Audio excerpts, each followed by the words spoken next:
Hello friends, welcome to a new class. राजनीतिक दर्शन में हमने 35 क्वेश्चन तक कर लिए थे। अब उसके आगे के क्वेश्चंस हम करेंगे।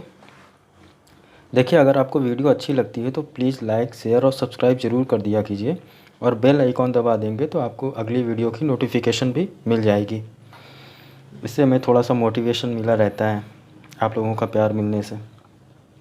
चलिए स्टार्ट करते हैं। अगला क्वेश्चन है, भारत में अशांति का अग्रदूत तो बाल गंगाधर तिलक। उनको भारत में अशांति का अग्रदूत कहा जाता है और वैलेंटाइन सिरोल ने इन्हें कहा था। देखिए, वैलेंटाइन चिरोल भी मिलता है, सिरोल भी मिलता है, तो कंफ्यूज मत होइएगा, वैलेंटाइन सिरोल या चिरोल। ठीक है।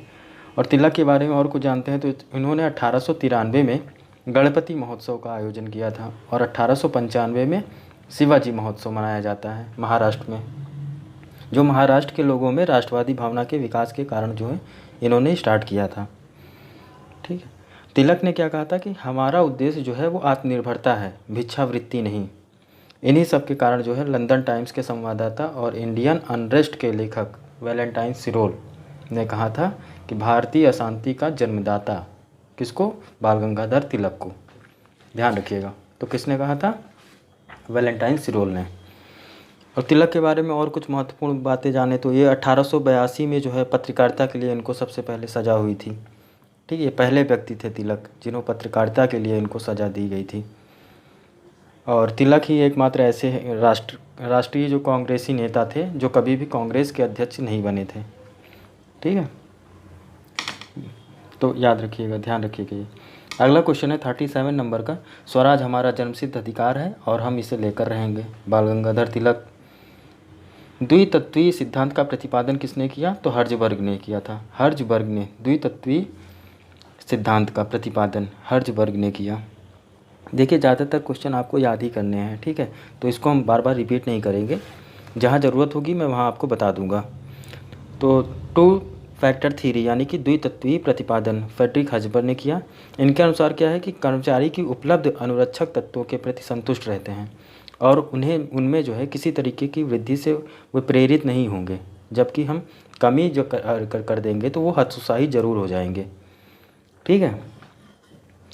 अगला क्वेश्चन है, डेविड एम एप्टर के अनुसार राजनीतिक विश्लेषण की महत्वपूर्ण परंपरा में एक सदनवाद को शामिल नहीं किया गया। तो डेविड और एप्टर के अनुसार राजनीतिक विश्लेषण की महत्वपूर्ण परंपरा में एक सदनवाद को शामिल नहीं किया गया। ठीक है। अब इसका क्या मतलब है? तो इसका मतलब आप ये समझिए कि इन्होंने जो है एप्टर की जो कृति है, इन्होंने एक बुक लिखी थी द पॉलिटिक्स ऑफ मॉडर्नाइजेशन। इसमें उन्होंने कहा था कि एक सदनवाद को राजनीतिक विश्लेषण की परंपरा में शामिल नहीं किया जाना चाहिए या नहीं किया गया। ठीक है, वही स्टेटमेंट ये पूछा हुआ है पेपर में। अगला क्वेश्चन है, राम मनोहर लोहिया समर्थक थे। तो किसके समर्थक थे? विकेंद्रीकृत समाजवाद के। ठीक है, राम मनोहर लोहिया विकेंद्रीकृत समाजवाद के समर्थक थे। ठीक है। और अगला क्वेश्चन है, अंतर्राष्ट्रीय राजनीति में यथार्थवादियों को तामस पुत्र और आदर्शवादियों को प्रकाश पुत्र की संज्ञा किसने दी? तो नाइभर ने दी थी। नाइभर। ठीक है, इन्होंने जो है कहा था ये। तो इसके बारे में जान लेते हैं कि नाइबर ने प्रकाश की संतान और अंधकार की संतान का चर्चा जो है वो प्रकाश की संतान वे लोग हैं जो ये मानते हैं कि स्वहित को अधिक सार्वभौम नियमों के अधीन रखना चाहिए। स्वहित को अधिक सार्वभौम नियमों के अधीन रखना चाहिए और विश्व कल्याण के साथ मेल बिठाकर चलना चाहिए। और दूसरी तरफ क्या कह रहे हैं? अंधकार की संतान। तो अंधकार की संतान कौन से लोग हैं? जो अपने संकल्प और हित के अलावा कोई और नियम नहीं जानते। इसी आधार पर नाइबर ने कहा था कि अंधकार की संतान को जो है यथार्थवादी यानी कि यथार्थवादियों को अंधकार की संतान मानते हैं और आदर्शवादियों को प्रकाश की संतान। ठीक है, तो अंधकार की संतान और दुष्ट और बदमाश तथा प्रकाश की संतान को पुण्यात्मा, ये नाइबर का मानना था। ठीक है, बढ़ते हैं अगले क्वेश्चन की तरफ। कुछ व्यक्ति शासन करें तथा अन्य व्यक्ति शासित हों न केवल एक अनिवार्य व्यवस्था है बल्कि लाभप्रद भी है। अपने जन्म के समय से ही कुछ व्यक्ति पराधीनता के लिए नियत होते हैं और कुछ अन्य जो है व्यक्ति शासन करने के लिए। ये अरस्तू का स्टेटमेंट है। ठीक है, ध्यान रखिएगा, सिंपल सा स्टेटमेंट है। इनका कहना था कि कुछ व्यक्ति शासन करें और कुछ व्यक्ति शासित हों। ठीक है, या न केवल एक अनिवार्य व्यवस्था है बल्कि लाभप्रद है, यानी कि वो इसको अच्छा मानते थे शासन करना और शासित होना दोनों। अब उन्होंने उसमें और ऐड ऑन किया कि अपने जन्म के समय से ही कुछ व्यक्ति पराधीनता के लिए नियत होते हैं और कुछ व्यक्ति जो है वो शासन करने के लिए। ठीक है, यह अरस्तू ने कहा था। मुने के अनुसार स्टाफ कार्य के 3 पक्ष कौन कौन से हैं? तो 3 पक्ष हैं, सूचनात्मक, परामर्शकारी और अधिक्षणात्मक। अब ये नाम से ही आपको स्पष्ट हो रहा है। सूचनात्मक मतलब उनका मेन काम क्या होगा कि सभी सूचनाओं को संग्रहित करना, ठीक है, जिसके आधार पर वो निर्णय ले सके, ये सूचनात्मक का कार्य है। परामर्शकारी का काम क्या होगा? ये इसका मुख्य कार्य क्या है कि परामर्श देना, जिसके आधार पर उनके आपस में क्या राय है और उसके बाद निर्णय लिया जाए। अधिक्षणात्मक, इसका मुख्य कार्य क्या है कि जो निर्णय लिए गए हैं उन्हें जो है व्यवसाय अभिकरणों तक पहुंचा दिया जाए, यानी कि उसका ठीक प्रकार से क्रियान्वयन हो रहा है या नहीं हो रहा है, ये देखना अधिक्षणात्मक। ठीक है, अगला क्वेश्चन है, किंतु प्रत्येक व्यक्ति जानता है कि संसद राजा को ऑस्टिनवादी अर्थ में प्रभु सत्ता संपन्न संस्था समझना असंगत है। तो ये स्टेटमेंट लास्की का है। प्रत्येक व्यक्ति जानता है, तो लास्की का कहना था कि वर्तमान समय में प्रत्येक व्यक्ति जानता है कि संसद को ऑस्टिनवादी अर्थ में प्रभु सत्ता संपन्न संस्था समझना बिल्कुल असंगत है।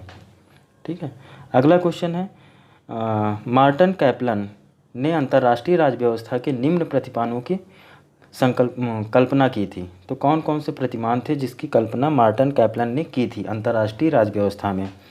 तो उनका मानना था कि शक्ति संतुलन व्यवस्था अनिवार्य होनी चाहिए, ढीली द्विध्रुवीय व्यवस्था नहीं होनी चाहिए, ढीली का मतलब है शिथिल द्विध्रुवीय व्यवस्था, कठोर द्विध्रुवीय व्यवस्था, सार्वभौमिक व्यवस्था, पद सोपानीय व्यवस्था और इकाई निषेधाधिकार व्यवस्था। ठीक है, ये 6 तरीके के प्रतिमान मार्टन कैपलन ने अंतर्राष्ट्रीय राज्य व्यवस्था के लिए दिए थे। ठीक है, उन्होंने कल्पना की थी इसकी। अगला क्वेश्चन है, संरचनात्मक प्राकार्यात्मक सिद्धांत के प्रतिपादक कौन है? संरचनात्मक प्राकार्यात्मक सिद्धांत के प्रतिपादक तो कौन है? गैब्रियल आमंड, ये संरचनात्मक प्राकार्यात्मक सिद्धांत के प्रतिपादक हैं। अगला क्वेश्चन उसी से रिलेटेड है कि संरचनात्मक प्राकार्यात्मक उपागम किसके नाम से जुड़ा है? तो आमंड और पावेल के नाम से जुड़ा है। दोनों क्वेश्चन में डिफरेंस है। देखिए, ये प्रतिपादक की बात कर रहा है तो गैब्रियल आमंड, और उपागम की बात कर रहा है तो आमंड और पावेल। ठीक है, ध्यान रखिएगा, कंफ्यूज मत होइएगा। संरचनात्मक प्राकार्यात्मक सिद्धांत की बात करेगा प्रतिपादक की तो गैब्रियल आमंड, और संरचनात्मक प्राकार्यात्मक उपागम की बात करेगा तो आमंड और पावेल। ठीक है, बढ़ते अगले क्वेश्चन की तरफ। आमंड के हित अभिव्यक्त करने वाली संरचनाओं के वर्गीकरण में शामिल हैं।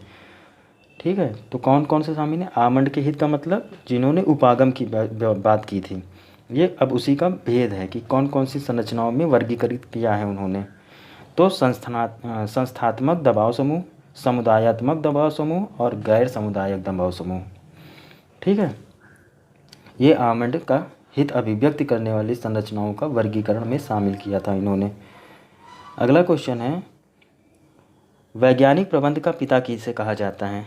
ठीक है, तो याद कर लीजिए, FW टेलर ने वैज्ञानिक प्रबंध का पिता कहा जाता है FW टेलर को। नॉलेज इज पावर, ये कहा फ्रांसिस बेकन ने।